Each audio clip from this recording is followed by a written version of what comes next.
ഇനി തിരുവനന്തപുരത്തേക്ക് പാളയം കേരള യൂണിവേഴ്സിറ്റി ഓഫീസിലേക്കാണ് നമ്മുടെ യാത്ര. കേരള സർവകലാശാലയിലെ ഭരണ പ്രതിസന്ധി തുടരുകയാണ്. വൈസ് ചാൻസലർ വേഴ്സസ് രജിസ്ട്രാർ ഈ പോര് യഥാവിധം തുടരുന്നു എന്നുള്ളത് സന്തോഷമുള്ളൊരു കാര്യമാണ്. കേരളത്തിൽ അഭിമാനിക്കാം. കാര്യം കേരളത്തിലെ എത്ര വിദ്യാർത്ഥികൾക്ക് ഇതിൽ താല്പര്യമുണ്ട് എന്ന് ചോദിച്ചാൽ അതിനകത്തുള്ള കാര്യം മനസ്സിലാകും. ഈ ചക്കളത്തി പോരാട്ടം അത് രാജ്ഭവനിൽ തുടങ്ങുന്നതായാലും മുഖ്യമന്ത്രിയുടെ ഓഫീസിൽ തുടങ്ങുന്നതായാലും അത് എത്രയും പെട്ടെന്ന് അവസാനിപ്പിക്കണം വിദ്യാർത്ഥികളുടെ ഭാവിയെ കരുതി എന്നുള്ളതാണ് നമുക്ക് പറയാനുള്ളത്.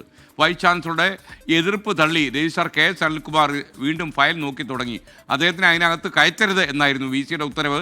പക്ഷേ അതൊന്നും ചെവിക്കൊള്ളാൻ ആരും തയ്യാറായില്ല. നിങ്ങൾക്കറിയുന്ന പോലെ കേരള യൂണിവേഴ്സിറ്റിയിൽ ഇപ്പോൾ 2 വി സി ഉണ്ട്, 2 രജിസ്ട്രാറുണ്ട്. ഒരു രജിസ്ട്രാറിനെ വി സി നിയമിച്ചു, ഒരു രജിസ്ട്രാറിനെ സിൻഡിക്കേറ്റ് നിയമിച്ചു. 2 രജിസ്ട്രാറും തമ്മിൽ സ്നേഹമായിട്ട് 2 മുറികളിലിരിക്കുക.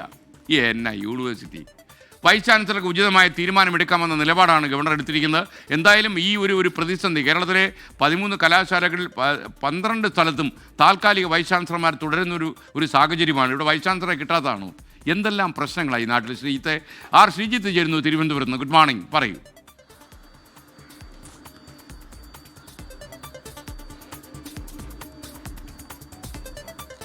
SKN good morning. കേരള സർവകലാശാലയിൽ ഭരണസ്തംഭനം തുടരുകയാണ്. SKN സൂചിപ്പിച്ച പോലെ രജിസ്ട്രാർമാർ പലതുണ്ട് ഇവിടെ. മാത്രമല്ല വി സി ആകട്ടെ രജിസ്ട്രാർ തനിക്ക് ഫയൽ അയക്കേണ്ടതില്ല, രജിസ്ട്രാർ അയക്കുന്ന ഇപ്പോൾ സസ്പെൻഷന് വിധേയമായ KS അനിൽകുമാർ അയക്കുന്ന ഫയൽ താൻ നോക്കില്ല എന്ന തരത്തിലുള്ള നിലപാടെടുത്തിരിക്കുന്നു. ഇത്തരത്തിൽ ഭരണസ്തംഭനത്തിന്റെ ഒരു പൂർണ്ണതയിലേക്ക് കേരള സർവകലാശാല പോവുകയാണ്.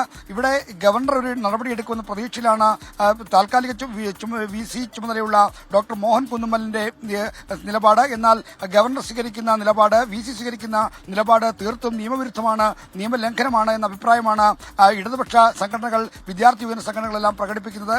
ഇന്നലെ കെ എസ് അനിൽകുമാർ ഇവിടെ വി സിയുടെ വിലക്ക് ലംഘിച്ച് യൂണിവേഴ്സിറ്റിയിലെത്തി ജോലിയിൽ പ്രവേശിച്ചിരുന്നു. അദ്ദേഹം ഫയലുകൾ നോക്കി. അദ്ദേഹത്തിന് ഓൺലൈനിൽ ഫയലുകൾ നോക്കാനുള്ള സൗകര്യം സിൻഡിക്കേറ്റ് ഏർപ്പെടുത്തി കൊടുത്തിരുന്നു. എന്നാൽ അങ്ങനെ അദ്ദേഹം നോക്കുന്ന ഫയലുകൾ തന്നിലേക്ക് വരേണ്ടതില്ല എന്നാണ് ഇന്നലെ വൈകുന്നേരത്തോടെ വി സിയുടെ ചുമതലയുള്ള ഡോക്ടർ മോഹൻ കുന്നുമ്മൽ സ്വീകരിച്ച നിലപാട്. ഇതോടൊപ്പം തന്നെ ഈ രജിസ്ട്രാർ യൂണിവേഴ്സിറ്റിയിൽ പ്രവേശിച്ചതിനെതിരെ ഇപ്പോൾ BJPയുടെ സിൻഡിക്കേറ്റ് അംഗങ്ങൾ വി സിക്ക് പരാതി നൽകിയിട്ടുണ്ട്. ചാൻസലറെ കൊണ്ടൊരു ഇടപെടലിനുള്ള ശ്രമമാണ് BJP അംഗങ്ങളും മറ്റും നടത്തുന്നത്. എന്തായാലും ചാൻസലർ ഇതുവരെ നടപടിയൊന്നും എടുത്തിട്ടില്ല. ഭരണസ്തംഭനം ഒരു പ്രധാനപ്പെട്ട വിഷയമായി മാറുന്നു, വിദ്യാർത്ഥികളുടെ ഭാവിയെ ബാധിക്കുന്ന വിഷയമായി മാറുന്നു. എന്നാൽ ചില നിയമോപദേശങ്ങളുടെ അടിസ്ഥാനത്തിലാണ് സിൻഡിക്കേറ്റിനെതിരെയും മറ്റും തുടർ നടപടികൾ സ്വീകരിക്കാൻ രാജ്ഭവൻ മടിക്കുന്നത് എന്നാണ് നമുക്ക് ലഭ്യമാവുന്ന സൂചന. എന്തായാലും ഈ ഭരണസ്തംഭനത്തിന്റെ കാര്യത്തിൽ സർക്കാരിന്റെ ഭാഗത്തുനിന്നും ഗവർണറുടെ ഭാഗത്തുനിന്നും ഒരു നടപടിയുമില്ല എന്നതാണ് ഏറ്റവും വിഷമകരമായ കാര്യം. Okay, thank you are Sreejith.